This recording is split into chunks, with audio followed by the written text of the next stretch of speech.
صلی علی رسول الکریم اما بعد فاعوذ باللہ من الشیطان الرجیم بسم اللہ الرحمن الرحیم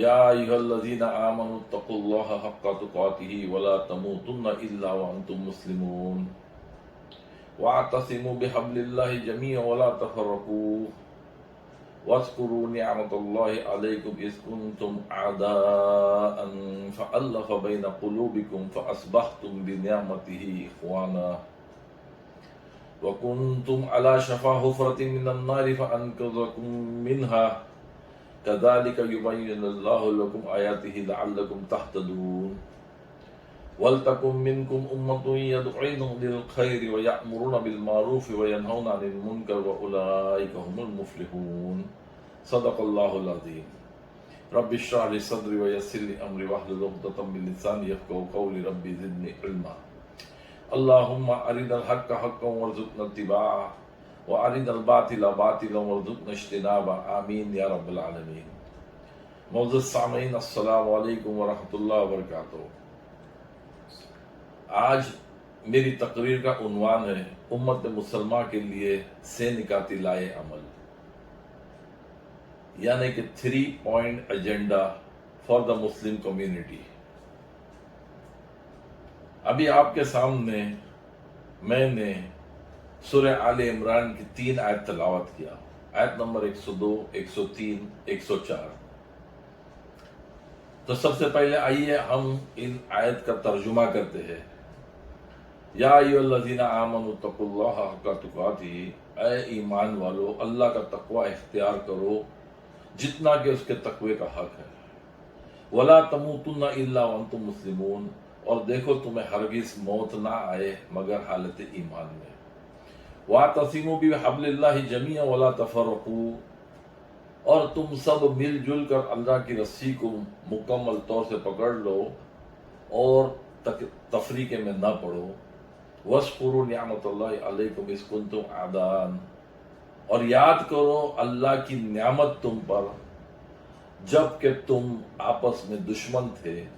فَأَلَّفَ بَيْنَ قُلُوبِكُمْ، تو اللہ تعالیٰ نے تمہارے دلوں کو جوڑ دیا۔ فَأَصْبَحْتُمْ بِنِعْمَتِهِ إِخْوَانًا، تو تم اس کی نعمت سے آپس میں بھائی بھائی بن گئے۔ وَكُنْتُمْ عَلَى شَفَا حُفْرَةٍ مِّنَ النَّارِ، اور جب کہ تم آگ کے گڑھے کے کنارے پہنچ چکے تھے۔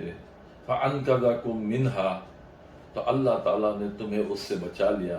كَذَلِكَ يُبَيِّنُ اللَّهُ لَكُمْ آيَاتِهِ لَعَلَّكُمْ تَهْتَدُونَ، اسی طرح اللہ تعالیٰ اپنی آیتوں کو بیان کرتا ہے تاکہ تم ہدایت پاؤ۔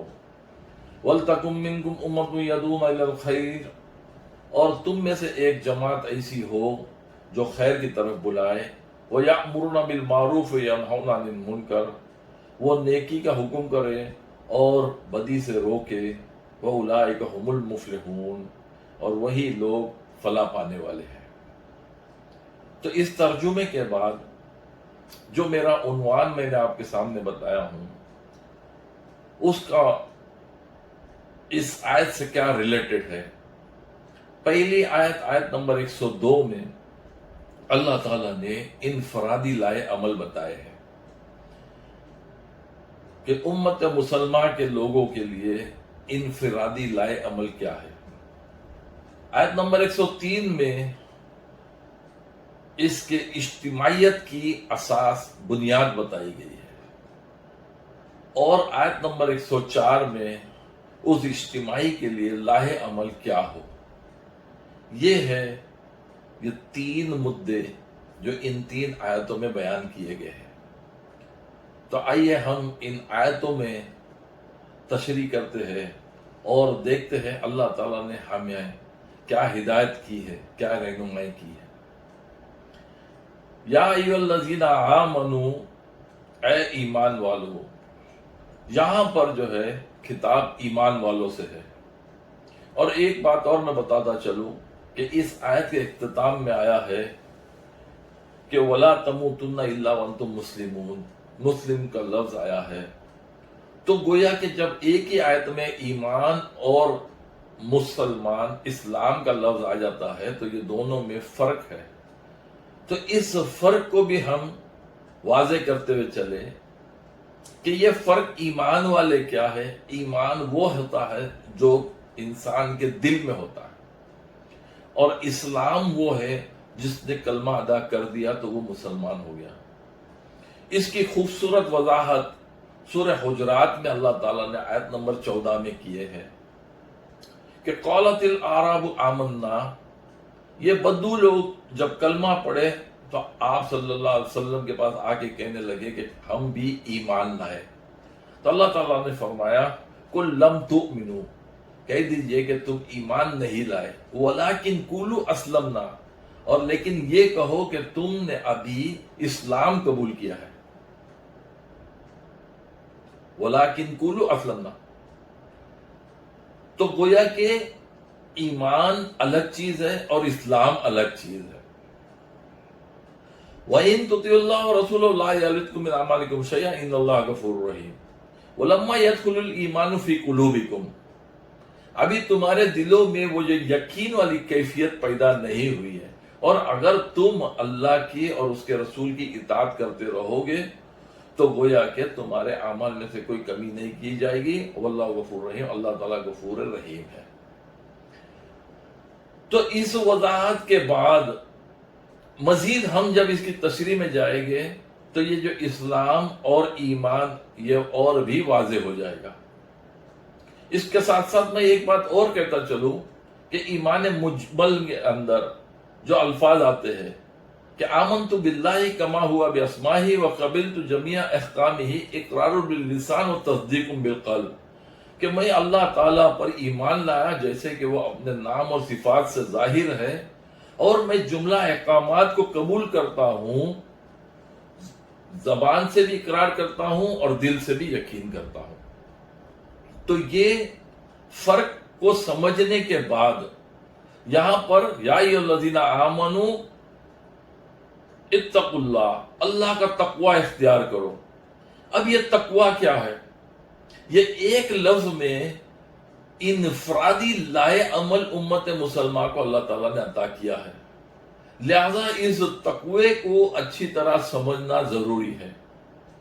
سب سے پہلے تو تقوی کا جو ترجمہ قرآن پاک میں آتا ہے وہ کبھی ڈرنا آتا ہے، کبھی بچنا آتا ہے، اور یہ جو ہے کہ اللہ کے غضب سے ڈرو یا اللہ کے عذاب سے بچنا یا اللہ کی ناراضگی سے بچنا، تو اس کو مثبت انداز میں یہ لیں گے کہ اللہ کو راضی کرنا، یہ ہے اس کا مطلب۔ اس کی وضاحت حضرت عمر رضی اللہ تعالی عنہ کے دور میں انہوں نے اپنی محفل میں ابی بن کعب رضی اللہ تعالی عنہ سے دریافت کیا کہ تقوی کی تشریح کرے، تو انہوں نے تقوی کی ڈیفینیشن اس طرح مثال دے کے سمجھائے کہ یا امیر المومنین، اگر کسی شخص کو جنگل کی پگڈنڈی سے گزرنا پڑے جس کے دونوں طرف خاردار جھاڑیاں ہوں تو وہ کیسے اپنے کپڑے کو سمیٹ کر وہاں سے گزرتا ہے، یہ ہے وہ جو بچنا، یہ ہے یہ تقوی۔ تو گویا زندگی کے سفر میں ہمیں جو ہے ہر اعتبار سے، عقائد کے اعتبار سے، عبادات کے اعتبار سے اور معاملات کے اعتبار سے جو ہے بچتے بچاتے اس دنیا سے گزرنا۔ عبادت میں توحید کا خیال رکھے، نہ کہ کسی کو شریک کرے۔ نمبر 2، عبادات کے اندر اخلاص ہو کہ سارے کام نیت یہ ہو کہ یہ اللہ کے لیے ہے، نہ کہ کسی کو دکھانے کے لیے، ریاکاری کرنے کے لیے، اور نہ ہی کوئی اور مقصد کے لیے ہو، اور وہ عمل عبادت جو ہے نبی اکرم صلی اللہ علیہ وسلم کے طریقے پہ ہو، اور نہ کہ اس میں کوئی بدعت شامل ہو۔ اور معاملات کے اعتبار سے کہ ہم یہ کریں کہ کسی پہ ظلم نہ کریں بلکہ عدل و انصاف کے ساتھ معاملات کریں۔ تو یہ ہے وہ زندگی کے سفر میں عقائد، عبادات اور معاملات کا خیال رکھتے ہوئے زندگی سے گزرنا، یہ ہے وہ تقوی۔ اب اس تقوی کی جو ہے اہمیت و فضیلت کو سمجھے۔ قرآن پاک آپ سب جانتے ہیں کہ یہ جو ہے ہدایت کے لیے نازل ہوا۔ اس میں سورہ بقرہ آیت نمبر 185 میں آتا ہے شہر رمضان الذی انزل فیہ القرآن ھدی للناس، کہ رمضان کے مہینے میں قرآن نازل ہوا اور یہ لوگوں کے لیے ہدایت نامہ ہے۔ اب اسی سورہ کے آغاز میں پہلی آیت الف لام میم اور دوسری آیت میں اللہ تعالیٰ نے فرمایا کہ ذالک الکتاب لا ریب فیہ ھدی للمتقین، کہ یہ جو ہے کتاب اس میں کوئی شک کی گنجائش نہیں ہے، لیکن ہدایت ان کے لیے ہے متقی لوگوں کے لیے۔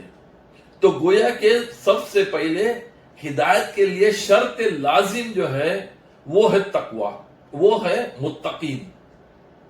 جیسے کہ پرہیزگاری، آپ کسی ڈاکٹر کے پاس جاتے ہو اور وہاں پر اسے بتاتے ہیں مجھے سردی ہو گئی، زکام ہو گیا، تو وہ دوا دیتا ہے اور ساتھ ساتھ بتاتا ہے کہ ان چیزوں کا پرہیز کرنا۔ اگر وہ پرہیز کریں گے تو دوا کا اثر ہوگا، اور اگر پرہیز نہیں کرو گے تو پھر جو ہے دوا کا اثر نہیں ہوگا۔ یا پھر یوں سمجھ لیجئے کہ آج کے دور میں ایئر کنڈیشن ہے، ایئر کنڈیشن آن کرنے سے پہلے ہم گھر کے دروازے، کھڑکیاں اور تمام سوراخ بند کر دیتے ہیں تاکہ اس کمرے میں کولنگ ہو۔ تو اسی طرح اپنی زندگی میں یہ تمام سوراخ بند کریں گے، جیسے منہ سے جو ہے جھوٹ بولنا، کان سے کوئی غلط اور فحش بات سننا، آنکھوں سے جو ہے خیانت کرنا، ہاتھوں سے، پیروں سے، اپنے اعضاء و جوارح سے جو کوئی بھی ہم گناہ کرتے ہیں، ان تمام گناہوں سے پرہیز کرنا جو ہے، تو پھر بعد میں ہدایت ہوگی۔ اور اگر یہ پرہیزگاری نہیں ہے تو پھر ہدایت نہیں ہوگی۔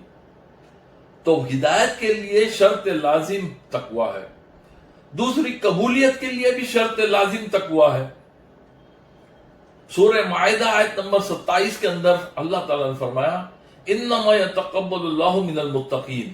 یہ حابیل اور قابیل کا واقعہ ہے جس میں سے میں نے اس آیت کا جز آپ کے سامنے تلاوت کیا کہ اللہ تعالیٰ قبول کرتا ہے متقیوں سے۔ تو گویا کہ یہ بات ہمیں وضاحت کرتی ہے کہ تقوی اگر ہوگا تو ہماری دعا قبول ہوتی ہے۔ اس کو اور مزید آپ کو وضاحت کے لیے میں مسلم شریف کی حدیث آپ کے سامنے رکھتا ہوں۔ یہ بڑی طویل حدیث ہے، ابو ہریرہ اس کے راوی ہے، اور اس حدیث کے آخری جز میں جو اللہ کے رسول صلی اللہ علیہ وسلم نے فرمایا ہے کہ یہ اللہ تعالیٰ فرماتا ہے کہ اللہ تعالیٰ پاک ہے، پاک چیزوں کو پسند کرتا ہے، اور تمہارے لیے جو ہے پاکیزہ کھانا عطا کیا ہے، اور یہ تمام چیزیں۔ پھر آخر میں آپ صلی اللہ علیہ وسلم نے اس حدیث میں فرمایا، پھر ایسے آدمی کا ذکر فرمایا جو لمبے سفر سے آتا ہے، پریشان حال ہے، جسم اس کا گرد آلود ہے، اور ہاتھوں کو آسمان کی طرف اٹھا کے دعا کرتا ہے یا رب یا رب، اور آپ صلی اللہ علیہ وسلم فرماتے ہیں کہ اس کا کھانا حرام کا، اس کا پینا حرام کا، اس کا پہننا حرام کا، اور اس کی غذا حرام کی، تو اس کی دعا کیسے قبول ہوگی؟ تو اندازہ کریے کہ یہ جو ہے ہماری غذا اگر حرام کی ہو، چوری کی ہو، جوئے کی ہو، دھوکے سے کمائی ہوئی ہو، سود کی ہو، تو یہ تمام جو ہے ہماری دعاؤں کے لیے رکاوٹ بنتی ہے۔ تو ان تمام چیزوں سے پرہیز ضروری ہے، اور یہی پرہیز کو لفظ تقوی کہتے ہیں۔ عربی کا ایک مقولہ ہے الوقایۃ خیر من علاج، prevention is better than cure. تو گویا کہ یہ تمام چیزوں سے پرہیز کرنا ضروری ہے۔ اس اہمیت کے بعد آپ دیکھو گے کہ ہم بقری عید میں جانور قربان کرتے ہیں۔ اب اس جانور کے اندر سورہ حج آیت نمبر 37 میں اللہ تعالیٰ نے فرمایا کہ لن ینال اللہ لحومها ولا دماؤها ولکن ینالہ التقوی منکم، کہ اس جانور کا نہ گوشت اللہ تعالیٰ کو پہنچتا ہے اور نہ خون، لیکن تمہاری طرف سے تمہاری نیت، تمہارے ارادے، تم کتنا اللہ کو راضی کرنے کے لیے اس جانور کو ذبح کرتے ہو، وہ اللہ کو پہنچتا ہے۔ ہمارے یہاں پہ ہم دیکھتے ہیں کہ لوگ ریاکاری کے لیے جانور لاتے ہیں، لوگ دوسرے سے مقابلے میں کرنے کے لیے جانور لاتے ہیں، لوگ اپنے فریزر بھرنے کے لیے جانور کاٹتے ہیں۔ تو گویا یہ تمام چیزوں سے اللہ تعالیٰ نے فرما دیا کہ جو تمہاری نیت اور اخلاص ہے وہ در حقیقت اللہ کو پہنچتی ہے۔ تو یہی میں نے ترجمے میں بھی کیا تھا کہ اللہ کو راضی کرنا، تو تم اللہ کو راضی کرنے کے لیے جو جانور ذبح کرتے ہو وہ اللہ کے پاس پہنچتا ہے۔ اس اہمیت کے بعد آتی ہے بات فضیلت کی، کہ فضیلت کس کو اللہ تعالیٰ نے دی ہے؟ دولت مند کو دی ہے، شہرت مند کو دی ہے، یا اور کسی کو دی ہے؟ اللہ تعالیٰ نے فرمایا سورہ حجرات آیت نمبر 13 میں، ان اکرمکم عند اللہ اتقاکم، تم میں سے اللہ کے نزدیک عزت والا وہ ہے جو سب سے زیادہ تقوی اختیار کرتا ہے۔ اسی طرح سورہ یونس کے اندر اللہ تعالیٰ نے اولیاء اللہ کی صفت بیان کی ہے، اور وہ صفت کیا ہے کہ الا ان اولیاء اللہ لا خوف علیہم ولا هم يحزنون الذين آمنوا وكانوا يتقون، آگاہ ہو جاؤ جو اللہ کے ولی ہے، اللہ کے دوست ہے، نہ ان کے لیے کوئی خوف ہے اور نہ ان کے لیے کوئی غم ہے، یعنی کہ مستقبل میں ان کا کیا معاملہ ہوگا اس کا ان کو کوئی خوف نہیں ہوتا ہے، اور نہ ہی وہ جس دن نتیجہ نکلے گا تو وہ اس دن ان کو افسوس ہوگا، غمگین ہوں گے۔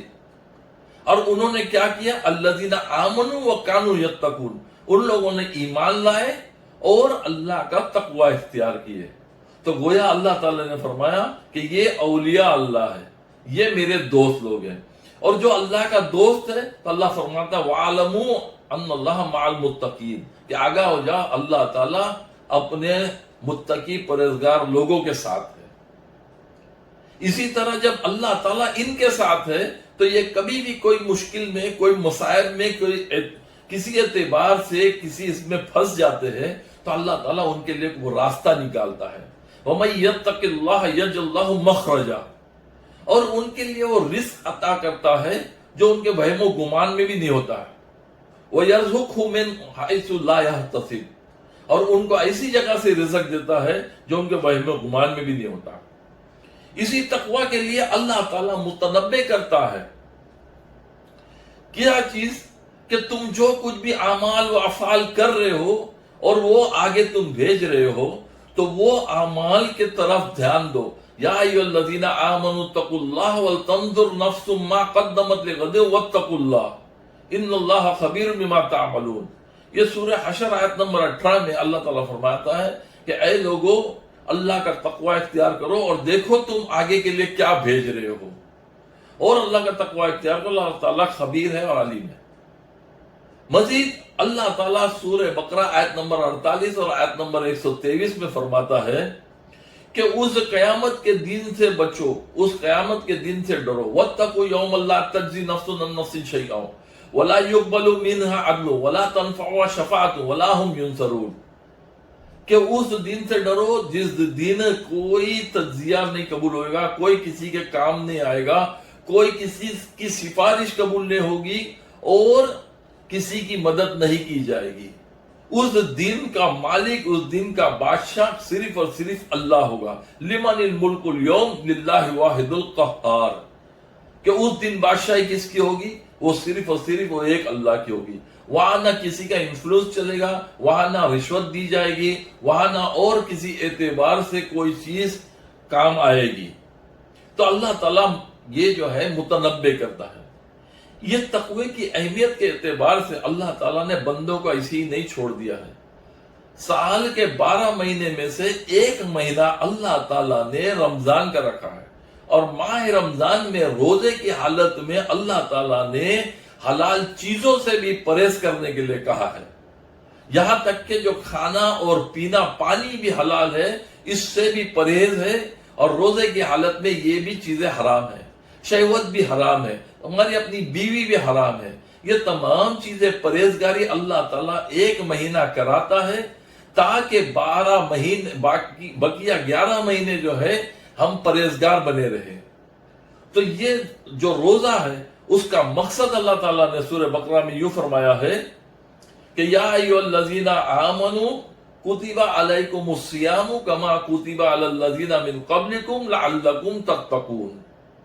سورہ بقرہ آیت نمبر 183 کہ اے لوگوں تم پر روزے فرض کر دیے گئے جیسے کہ پہلے کے لوگوں پہ روزے فرض کر دیے گئے تھے تاکہ تمہارے اندر تقوی پیدا ہو جائے، تمہارے اندر پرہیزگاری کا معاملہ پیدا ہو جائے، تم پرہیزگار بن جائے، تم متقی بن جائے. تو یہ اللہ تعالیٰ نے ہمارے کو ایک مہینہ مشق کرا کے ایک مہینہ ہماری تربیت کرتا ہے تاکہ ہم متقی اور پرہیزگار ہو جائیں. مزید اس آیت کے اندر جو ہم مطالعہ کر رہے ہیں کہ یا ایھا الذین آمنوا اتقوا اللہ حق تقاتہ، کہ اتنا تقوی اختیار کرو جتنا کہ اللہ کا حق ہے. اب ہم لوگ اجمی ہیں لہذا اس کے مفہوم کو ہم نہیں سمجھ پاتے. صحابہ لوگ آپ صلی اللہ علیہ وسلم سے دریافت کیے کہ یا رسول اللہ کس میں اتنی استطاعت ہے کہ اللہ کا جتنا حق ہے اتنا تقوی وہ اختیار کرے. تو مزید اللہ تعالیٰ کی طرف سے سورہ تغابن آیت نمبر 16 میں بیان آیا کہ فَاتَّقُوا اللَّهَ مَا اسْتَطَعْتُمْ، کہ تم اتنا اختیار کرو جتنا کہ تم اتنا تقوی اختیار کرو جتنا کہ تمہاری استطاعت ہے. تو گویا کہ ہمیں حد درجہ جتنی ہماری استطاعت ہے اتنا ہمیں تقوی اختیار کرنا چاہیے. اور اس آیت کا جو دوسرا حصہ ہے وَلَا تَمُوتُنَّ إِلَّا وَأَنْتُمْ مُسْلِمُونَ، اور دیکھو کہ تم کو ہرگز موت نہ آئے مگر حالت فرما برداری میں. اب یہ جو بات ہے جو میں نے آپ کے سامنے ایمان اور اسلام کی جو تشریح کیا تھا، تو حقیقی ایمان اس میں ایک حدیث کے اندر بات واضح ہو جائے گی کہ دیکھو تم کو ہرگز موت نہ آئے مگر حالت ایمان میں. ایک حدیث متفقون علیہ، یعنی کہ یہ بخاری اور مسلم دونوں میں ہے، اور اس کے جو راوی ہے ابو ہریرہ ہے. آپ صلی اللہ علیہ وسلم نے فرمایا لا یزنی الزانی حین یزنی وہو مؤمن، کوئی شخص، کوئی مسلمان حالت ایمان میں زنا نہیں کرتا. ولا یسرق السارق حین یسرق وہو مؤمن، اور کوئی مسلمان حالت ایمان میں چوری نہیں کرتا. ولا یشرب الخمر حین یشربها وہو مؤمن، اور کوئی مسلمان حالت ایمان میں شراب نہیں پیتا. تو گویا کہ اس وقت اس کا جو دل کا یقین ہے، ایمان ہے، وہ اس میں سے نکل جاتا ہے اور وہ مسلمان تو رہتا ہے لیکن اس کا ایمان نکل جاتا ہے. اسی طرح ایک اور حدیث میں آتا ہے کہ ایمان اس کا نکل جاتا ہے اور اس کے سر کے اوپر پرندے کی طرح منڈراتا ہے، اور جب وہ توبہ کرتا ہے تو وہ واپس لوٹ کے آتا ہے، اور اگر توبہ نہیں کرتا ہے تو وہ بے ایمان ہو کے مرتا ہے. تو گویا کہ ایمان کا تعلق عمل سے ہے اور عمل سے ظاہر ہوتا ہے حقیقی ایمان. تو یہ جو پہلی آیت ایک لفظ تقوی، میں اس کی اتنی لمبی تشریح اس لیے کیا کیونکہ ہر فرد کو یہ بات سمجھ میں آ جانا چاہیے کہ یہ جو انفرادی لا ہے، عمل ہے، یہ انتہائی اہم ہے اور ہر فرد کے لیے ضروری ہے. اس کے بعد ہم آگے چلتے ہیں وَاعْتَصِمُوا بِحَبْلِ اللَّهِ جَمِيعًا وَلَا تَفَرَّقُوا. اب اگلی آیت ہے کہ وَاعْتَصِمُوا، اعتصام کہتے ہیں کسی سے چمٹنا، اور بِحَبْلِ اللَّهِ، حبل اللہ کے معنی ہے اللہ کی رسی. تو گویا کہ وَاعْتَصِمُوا کے معنی ہے کہ تم سب مل جل کر اپنی حفاظت میں اللہ کی رسی سے چمٹ جاؤ. اب یہ جو بات آئی ہے اللہ کی رسی سے چمٹنا، تو سب سے پہلے میں نے آیت نمبر 102 آل عمران کی تلاوت کیا. آیت نمبر 101 میں یہ بات آتی ہے کہ وَاعْتَصِمُوا بِاللَّهِ، کہ تم اللہ سے چمٹ جاؤ. اب اللہ تو غیب میں ہے، اللہ سے کیسے چمٹے؟ تو آیت نمبر 103 میں آیا ہے کہ وَاعْتَصِمُوا بِحَبْلِ اللَّهِ جَمِيعًا وَلَا تَفَرَّقُوا، کہ تم سب مل جل کر اللہ کی رسی سے چمٹ جاؤ اور تفریقے میں نہ پڑو۔ اب اللہ کی رسی کیا ہے یہ ہمیں حدیث سے سمجھ میں آئے گا۔ حدیث ہے ابو سعید خدری رضی اللہ تعالیٰ اس کے راوی ہیں، اور یہ جامع صغیر البانی کی حدیث ہے کہ آپ صلی اللہ علیہ وسلم نے فرمایا کتاب اللہ ہوا حبل اللہ ممدود من السماء الی الارض، کہ یہ جو اللہ کی کتاب ہے یہی جو ہے اللہ کی رسی ہے، اور یہ آسمان سے لے کے زمین تک کے تنی ہوئی ہے۔ تو اللہ کی رسی گویا کہ قرآن ہے۔ اب یہ قرآن کیا ہے اور کیوں آیا ہے؟ کیا یہ حصول ثواب کے لیے صرف ہے یا ایصال ثواب کے لیے ہے؟ ہم نے جب سورہ بقرہ کی آیت نمبر 185 تلاوت کی تو کیا فرمایا اللہ تعالیٰ نے کہ میں نے ہدی للناس قرآن کو بنا کے بھیجا ہوں، اور ہدایت کے لیے تقوی ضروری ہے۔ تو گویا کہ یہ جو ہے قرآن پاک زندگی گزارنے کا سیدھا راستہ اللہ تعالیٰ نے اس میں ہدایت کیا ہے۔ سورہ بنی اسرائیل آیت نمبر 9 میں اللہ تعالیٰ نے فرمایا ہے اِنَّ هَذَا الْقُرْآنَ يَهْدِي لِلَّتِي هِيَ أَقْوَمُ، یقیناً یہ جو ہے قرآن آپ کو بالکل سیدھا راستہ بتاتا ہے۔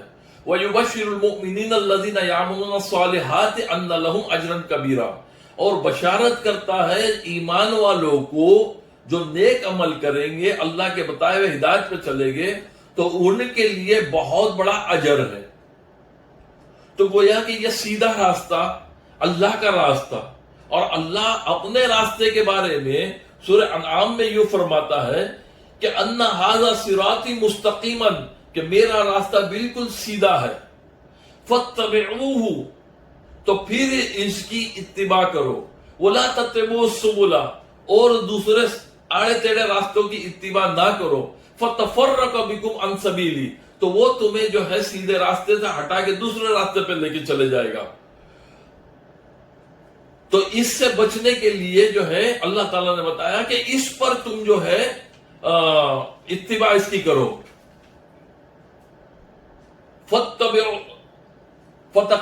فتفرقم بہ عن سبیلی ذالکم وصاکم بہ لعلکم تتقون، اسی طرح اللہ تعالیٰ تمہیں نصیحت کرتا ہے تاکہ تمہارے اندر تقوی کی روش پیدا ہو جائے، تاکہ تم بچ سکو۔ یہی بات جو ہے ہمیں اللہ تعالیٰ نے ایک مکمل ضابطہ حیات قرآن پاک دیا ہے، اور یہ مکمل کی بات اللہ تعالیٰ نے سورہ مائدہ میں فرمایا اليوم اکملت لکم دینکم واتممت علیکم نعمتی ورضیت لکم الاسلام دینا، کہ ہم نے تمہارے لیے آج کے دن تمہارا دین مکمل کیا اور تم پر یہ نعمت پوری کیا، اور میں تمہارے لیے یہ دین اسلام پر راضی ہوا۔ تو یہ باتیں قرآن کے حوالے سے میں نے آپ کے سامنے رکھا۔ یہی چیز جو قرآن جو ہے آپ صلی اللہ علیہ وسلم کا دعوت اور رسالت کا اعلی کار رہا ہے، اسی کے ذریعے آپ لوگوں کی تذکیر کرتے تھے، یاد دہانی کرتے تھے۔ اللہ نے حکم کیا تھا فذکر بالقرآن من یخاف وعید، اسی کے ذریعے آپ تبلیغ کرتے تھے۔ اللہ تعالیٰ نے حکم کیا تھا کہ یا ایھا الرسول بلغ ما انزل الیک من ربک، اسی کے ذریعے آپ تزکیہ و تعلیم کرتے تھے۔ وَيُزَكِّيهِمْ وَيُعَلِّمُهُمُ الْكِتَابَ وَالْحِكْمَةَ، اسی کے ذریعے سے آپ انذار و تبشیر کرتے تھے، لوگوں کو بشارت بھی دیتے تھے اور لوگوں کا آگاہ بھی کرتے تھے اور وارن کرتے تھے۔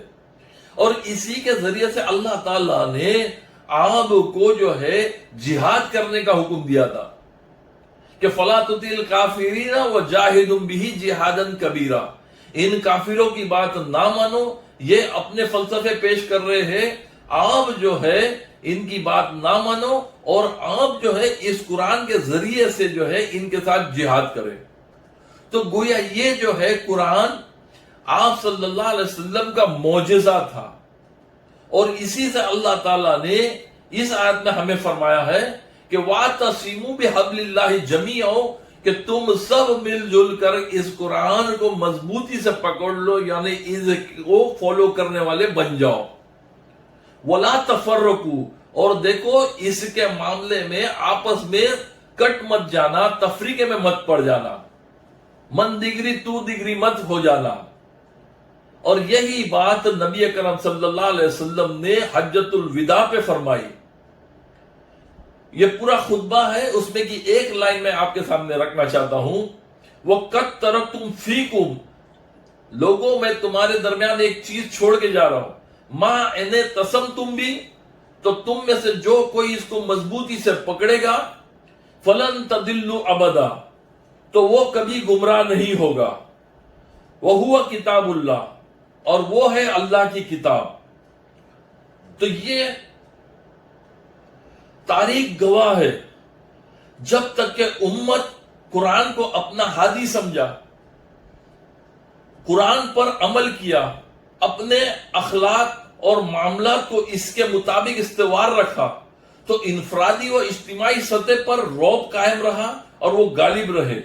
لیکن جیسے جیسے قرآن سے بے پرواہ ہوئے، ویسے ان پر زوال آیا، وہ بتدریج فضاحت میں مبتلا ہوئے، ان کے عقائد بگڑے، اعمال بگڑے، ان میں بدعت اور خواہشات نفس پیدا ہو گئی، اور ان کا اتحاد پارا پارا ہو گیا، وہ بے شمار فرقوں میں تقسیم ہو گئے۔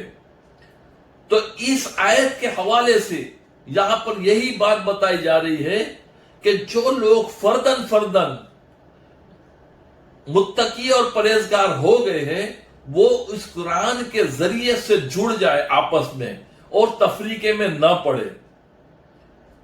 آیت کا جو اگلا حصہ ہے وہ نبی اکرم صلی اللہ علیہ وسلم کے ذریعے سے اس وقت کا، اس حالات کا جو ہے وہ حالات حاضرہ بتایا جا رہا ہے کہ وَاذْكُرُوا نِعْمَتَ اللَّهِ عَلَيْكُمْ إِذْ كُنْتُمْ أَعْدَاءً، کہ آپ صلی اللہ علیہ وسلم کی نبوت سے پہلے یاد کرو کہ تم لوگ جو ہے آپس میں دشمن تھے، وہاں پہ قبیلہ کا نظام تھا، اور یہ قبیلوں کے اندر آپس میں جو رنجش، آپس میں جو دشمنی، آپس میں جو خون ریزی ہوتی تھی، وہ ان کی چلتی رہتی تھی، یہاں تک کہ 100 سال گزر جائے اور یہ جو رنجش ختم نہیں ہوتی تھی۔ تو اللہ تعالیٰ نے فرمایا کہ یہ جب قرآن نازل ہوا آپ صلی اللہ علیہ وسلم کے ذریعے سے، وَاذْكُرُوا نِعْمَتَ اللَّهِ عَلَيْكُمْ، تم اللہ کی اس نعمت کو یاد کرو جو تم پر کی گئی جبکہ تم دشمن تھے، فَأَلَّفَ بَيْنَ قُلُوبِكُمْ فَأَصْبَحْتُمْ بِنِعْمَتِهِ إِخْوَانًا، تو اللہ تعالیٰ نے اس قرآن کے ذریعے تمہارے دلوں کو جوڑ دیا اور تم آپس میں اللہ کی نعمت سے بھائی بھائی بن گئے۔ اسی طرح اللہ تعالیٰ یہ چاہتا ہے کہ اس امت کے لوگ بھی اس قرآن کے ذریعے سے جڑ جائیں اور آپس میں جو ہے بھائی چارہ پیدا ہو جائے۔ وَكُنْتُمْ عَلَى شَفَا حُفْرَةٍ مِّنَ النَّارِ فَأَنْقَذَكُم مِّنْهَا، تمہاری حالت تو ایسی تھی کہ تم بالکل آگ کے گڑھے کے قریب پہنچ چکے تھے، لیکن اللہ تعالیٰ نے اس سے تمہیں بچا لیا۔ كَذَلِكَ يُبَيِّنُ اللَّهُ لَكُمْ آيَاتِهِ، اسی طرح اللہ تعالیٰ بیان کرتا ہے تمہیں اپنی آیتوں کو، اپنی نشانیوں کو، لَعَلَّكُمْ تَهْتَدُونَ، تاکہ تمہارے اندر ہدایت والا معاملہ پیدا ہو جائے، تاکہ تم ہدایت یافتہ ہو جاؤ۔ یہ تھی وہ دوسری آیت کہ یعنی پہلی آیت میں انفرادی لائے عمل بتایا گیا، اور دوسری آیت کے اندر اس اجتماعی کی اساس یا بنیاد بتائی گئی کہ یہ آپس میں کیسے جڑے قرآن کے ذریعے سے۔ اب جب جڑ جائے تو پھر اگلی آیت میں ان کے لیے ایک لائے عمل پیش ہو رہا ہے، وَلْتَكُن مِّنكُمْ أُمَّةٌ يَدْعُونَ إِلَى الْخَيْرِ، تم میں ایک ایسی جماعت ہو جو لوگوں کو خیر کی طرف بلائے، وَيَأْمُرُونَ بِالْمَعْرُوفِ وَيَنْهَوْنَ عَنِ الْمُنكَرِ، وہ نیکی کا حکم کرے اور بدی سے روکے، اولئک هم المفلحون، یہی لوگ فلاح پانے والے ہیں۔ اب یہاں پہ جو بات بتائی گئی ہے وَلْتَكُن مِّنكُمْ أُمَّةٌ، یہ امہ کے معنی کیا ہے؟ دیکھیں ایک تو ہوتا ہے کہ ایک جگہ کے لوگ، جیسے راجستھان کے لوگوں کو راجستھانی کہا جاتا ہے، گجرات کے لوگ کو گجراتی کہا جاتا ہے، مہاراشٹر کے لوگ کو مراٹھی کہا جاتا ہے، اسی طرح چائنا کے لوگوں کو چینی کہا جاتا ہے، تو فلپائن کے لوگوں کو فلپینی کہا جاتا ہے۔ یہ تمام مختلف جو لوگ جس علاقے کے ہوتے ہیں اس کو قوم کہتے ہیں۔ جی یہاں پر امت کہا گیا ہے۔ امت کا مطلب یہ ہے کہ ہم مقصد لوگ، ان تمام لوگوں کا مقصد ایک ہو، چاہے وہ راجستھان کا ہو، چاہے پنجاب کا ہو، چاہے مہاراشٹر کا ہو، چاہے چین کا ہو، چاہے فلسطین کا ہو، چاہے دنیا بھر کے کہیں کا بھی ہو، اگر ان کا مقصد ایک ہے، نصب العین ایک ہے، ان کا ایم اینڈ آبجیکٹو ایک ہے، تو یہ جو ہے ایک جماعت بنے گی، اس کو امت کہے گے۔ یہ ہم مقصد لوگ ہو گئے۔ اب یہ ہم مقصد لوگ، ان کا کام کیا ہو؟ یدعون الی الخیر، یہ لوگ خیر کی طرف بلائیں۔ اب خیر کے بھی بہت تصور ہے۔ ایک تو بنیادی تصور ہے۔ بنیادی تصور کیا ہے؟ کسی غریب کو کھانا کھلانا، کسی کی غریب کی مدد کر دینا، کسی یتیم کی سرپرستی کرنا، کسی بیوہ کی خبر گیری کرنا، اور یہ نبی اکرم صلی اللہ علیہ وسلم نبوت کے پہلے کرتے رہے ہیں۔ اس کے علاوہ جو دوسرا تصور ہے وہ بلند ترین تصور، اور وہ کیا ہے کہ کسی کی پیٹ کی بھوک کی آگ کو بجھانے کے بجائے اس کو پورا سموچے اس آگ سے بچانے کی کوشش کرنا، یعنی کہ جہنم کی آگ سے بچانے کی کوشش کرنا۔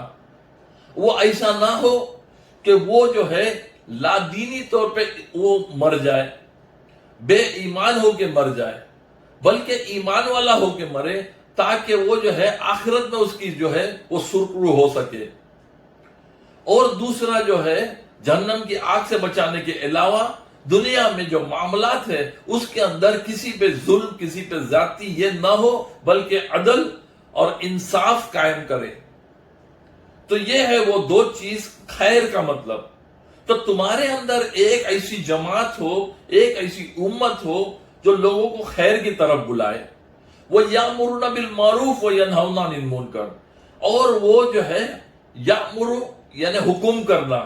معروف کے معنی یہ ہوتے ہیں کہ جانی پہچانی چیز، سچ بولنا یہ جانی پہچانی چیز ہے، یہ جو ہے کسی کے ساتھ وعدہ پورا کرنا یہ جانی پہچانی چیز ہے، اس طرح سے اس کو معروف کہتے ہیں۔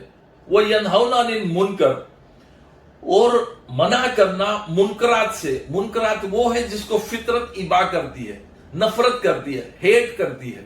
اور وہ کیا ہے؟ کوئی بھی آدمی ہو اگر جھوٹ بولتا ہو، دھوکہ دیتا ہو، اور بھی کوئی دوسرے گناہ میں ملوث ہے، تو گویا کہ ایسے اس سے جو ہے آدمی کو پسند نہیں آتا اس کی فطرت۔ تو یہ جو اس چیز کو جو ہے منکرات کہتے ہیں۔ تو یہ پوری اصطلاح ایک اصطلاح ہے، امر بالمعروف و نہی عن المنکر۔ یہ جو ہے قرآن کی اصطلاح جو ہے یہ خدمت خلق اور دعوت و تبلیغ کی قرآنی اصطلاح ہے، امر بالمعروف و نہی عن المنکر۔ اب اس اصطلاح کے لیے اللہ تعالیٰ نے اس پوری امت کو چنا کہ لوگ تو جی رہے ہیں، وہ اپنے لیے جی رہے ہیں، لیکن تم جو جی رہے ہو وہ دنیا والوں کے لیے ہے۔ اللہ تعالیٰ نے قرآن پاک میں آل عمران آیت نمبر 110 میں یوں فرمایا ہے، کنتم خیر امت اخرجت للناس تأمرون بالمعروف وتنہون عن المنکر۔ تم وہ بہترین امت بنائی گئی ہو، نکالی گئی ہو، جو نیکی کا حکم کرے اور برائی سے روکے۔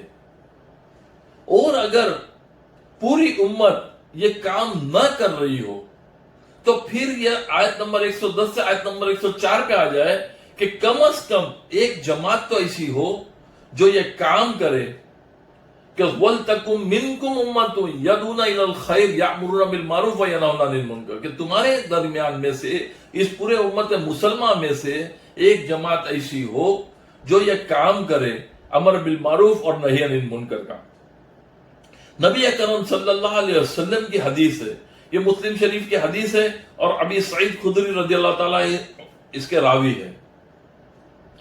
فرمایا، قال سمعت رسول اللہ صلی اللہ علیہ وسلم یقول، کہتے ہیں کہ ہم نے نبی اکرم صلی اللہ علیہ وسلم کو فرماتے ہوئے سنا ہے، من رأى منکم منکرا فلیغیرہ بیدہ فإن لم يستطع فبلسانہ فإن لم يستطع فبقلبہ ذلک اضعف الایمان، کہ تم میں سے جو کوئی بھی منکرات کو دیکھے تو اس پہ واجب ہے کہ وہ اپنے ہاتھ سے اس کو بدلے، اور اگر اس کی استطاعت نہیں ہے تو اس کو زبان سے بدلے، اور اگر اس کی بھی استطاعت نہیں ہے تو اس کو دل میں برا جانے وہاں سے ہٹ جائے۔ یہ ایمان کا کمزور ترین درجہ ہے۔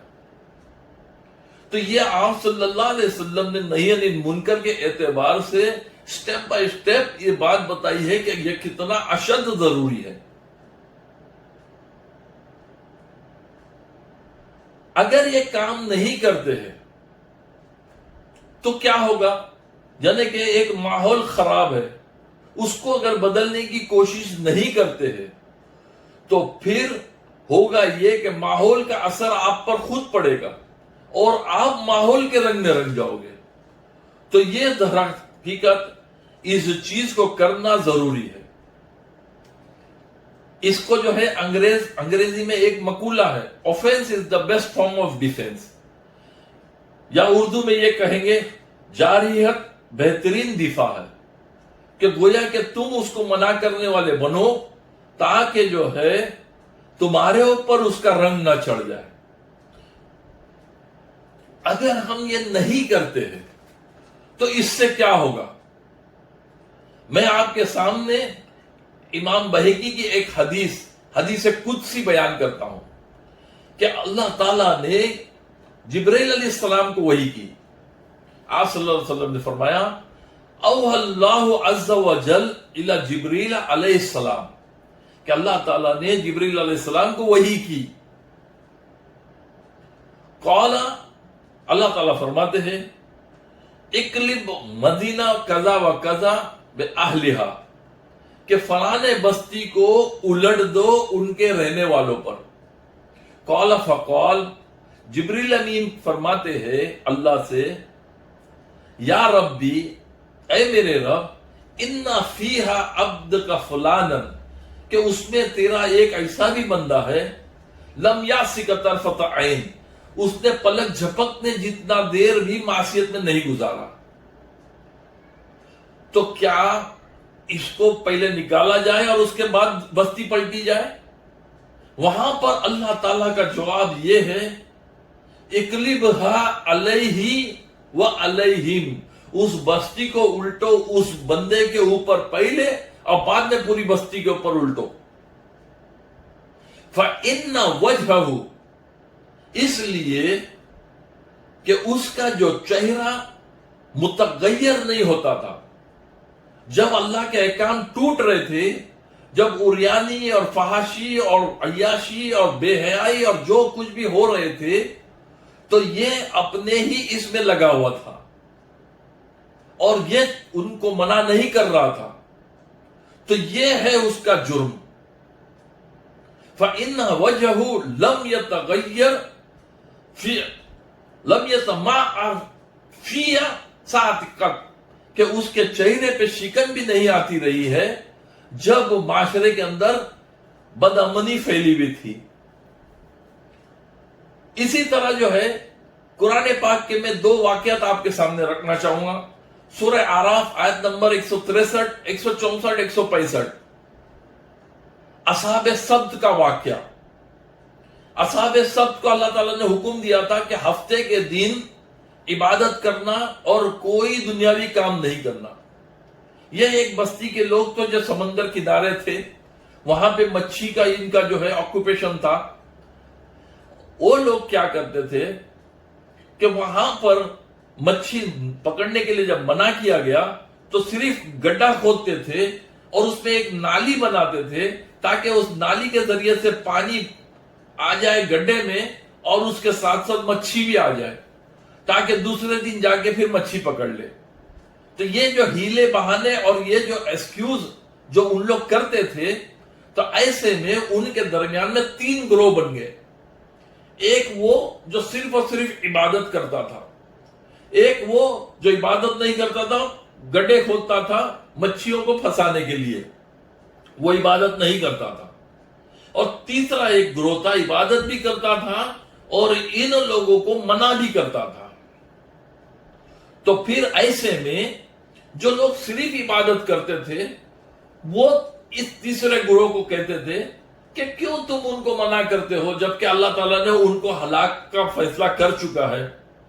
وَإِذْ قَالَتْ أُمَّةٌ مِّنْهُمْ لِمَ تَعِظُونَ قَوْمًا اللَّهُ مُهْلِكُهُمْ أَوْ مُعَذِّبُهُمْ عَذَابًا شَدِيدًا، کہ ایسے لوگوں کو کیوں تم نصیحت کرتے ہو جبکہ اللہ تعالیٰ ان کو ہلاک کرنے والا ہے اور ان لوگوں کو جو ہے عذاب شدید عذاب میں ڈالے گا۔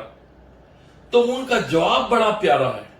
قالوا، وہ ان سے کہنے لگے جواباً، معذرتاً الی ربکم، تاکہ ہم اللہ کے یہاں معذرت پیش کریں، ہمارا یہ ایکسکیوز ہو، ہمارا یہ عذر ہو کہ اللہ ہم ان کو منع کرتے رہے لیکن وہ مانے نہیں۔ اور دوسرا وَلَعَلَّهُمْ يَتَّقُونَ، اور ہو سکتا ہے کہ وہ لوگ باز آ جائیں اور ہدایت یافتہ ہو جائیں۔ تو یہ دو ریزن انہوں نے دیے۔ آیت نمبر 165 میں اللہ تعالیٰ نے کیا فرمایا ہے؟ فَلَمَّا نَسُوا مَا ذُكِّرُوا بِهِ، تو جب ان کی نصیحت جو ہے ان لوگوں نے اخذ نہیں کیا اور اس کو بھلا دیا،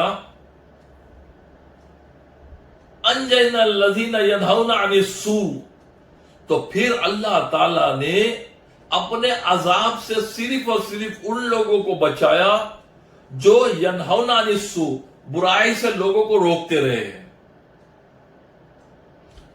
فَلَمَّا نَسُوا مَا ذُكِّرُوا بِهِ أَنجَيْنَا الَّذِينَ يَنْهَوْنَ عَنِ السُّوءِ وَأَخَذْنَا الَّذِينَ ظَلَمُوا بِعَذَابٍ بَئِيسٍ بِمَا كَانُوا يَفْسُقُونَ، اور پکڑ لیا اللہ تعالیٰ کے عذاب ان ظالموں کو۔ کون ظالم؟ ایک تو وہ جو جرم کر رہے تھے وہ لوگ، اور دوسرے وہ لوگ کہ جرم سے منع نہیں کر رہے تھے، وہ بھی جو ہے خاموشی اختیار کیے تھے، یہ بھی ان کا جرم ثابت ہوا۔ تو اللہ تعالیٰ نے ان ظالموں پہ عذاب نازل کیا بما کانوا یفسقون، بسبب اس کے کہ وہ لوگ نافرمانی کر رہے تھے۔ تو گویا کہ یہ اتنا اہمیت ہے، اتنی امپورٹنس ہے اس کی کہ یہ جو امت ہے اس کا کام ہے یہ کام کرنا۔ دوسری مثال میں آپ کو سورہ مائدہ آیت نمبر 62 اور 63 کی دینا چاہتا ہوں کہ معاشرہ خراب ہے، تو وہاں پہ فرمایا وَتَرَى كَثِيرًا مِّنْهُمْ، اور تم دیکھو گے کہ ان میں اکثریت لوگوں کی کیا ہے، يُسَارِعُونَ فِي الْإِثْمِ وَالْعُدْوَانِ وَأَكْلِهِمُ السُّحْتَ، کہ یہ لوگ جو ہے تگ و دو بھاگ دوڑ کرتے ہیں برے کاموں میں، بری باتوں میں، زیادتی میں، ظلم میں اور حرام کھانے میں۔ یہ تین ان کے جرم تھے۔ لبئس ما کانوا یعملون، یہ تین کام یہ پورا ماحول کر رہا تھا۔ تو اللہ فرماتا ہے اگلی آیت کے اندر لولا ینہاہم الربانیون، کیوں نہیں ان کے فقہا والاحبار، ان کے علماء، ان قولہم الاسم واکلہم السحت، کیوں نہیں روکتے رہے ان کی بری باتوں سے اور ان کے حرام کھانے سے۔ تو گویا علماء اور فقہا کا کام تھا کہ ان لوگوں کو ان تمام چیزوں سے روکتے اور ماحول کو اچھا بناتے۔ لبئس ما کانوا یصنعون، یہی خرابی تھی ان علماء اور فقہا میں سابقہ امتوں کے، جو یہ کام ان لوگ روکتے نہیں تھے۔ اگر آج ہم بھی اور ہمارے علماء اور ہمارے فقہا برائی سے، بے حیائی سے، حرام خوری سے اگر ہم لوگ نہیں روکیں گے تو ہم بھی ان کے مشابہ ہوں گے اور یہ آیت ہم پر فٹ ہوگی اور ہم اللہ کے عذاب میں ہم لوگ بھی گرفت میں آ جائیں گے۔ اس بات کو جو ہے، اس کی اہمیت کو اللہ تعالیٰ نے سورہ نحل کی ایک آیت ہے جو ہر جمعہ خطبہ میں بیان کی جاتی ہے۔ چونکہ ہم لوگ عجمی ہیں، اس کو سمجھتے نہیں ہیں۔ اللہ تعالیٰ نے اس آیت کے اندر یوں فرمایا ہے، آپ کو میں جب آیت تلاوت کروں گا تو آپ کو بھی یاد آ جائے گی کہ یہ آیت پڑھی جاتی ہے کہ ان اللہ یأمر، یقیناً اللہ تعالیٰ حکم کرتا ہے، ان اللہ یأمر بالعدل والاحسان وایتاء ذی القربى وینہی عن الفحشاء والمنکر والبغی یعظکم لعلکم تذکرون، کہ 3 باتوں کا حکم کرتا ہے اللہ تعالیٰ۔ ایک تو عدل و انصاف کرو، ظلم کو جو ہے ختم کرنے کی کوشش کرو۔ نمبر 2 احسان کا معاملہ کرو، اور نمبر 3 اپنے قرابت داروں کے ساتھ ان کی مدد کرو۔ اور 3 چیزوں سے منع کیا ہے، وَيَنْهَا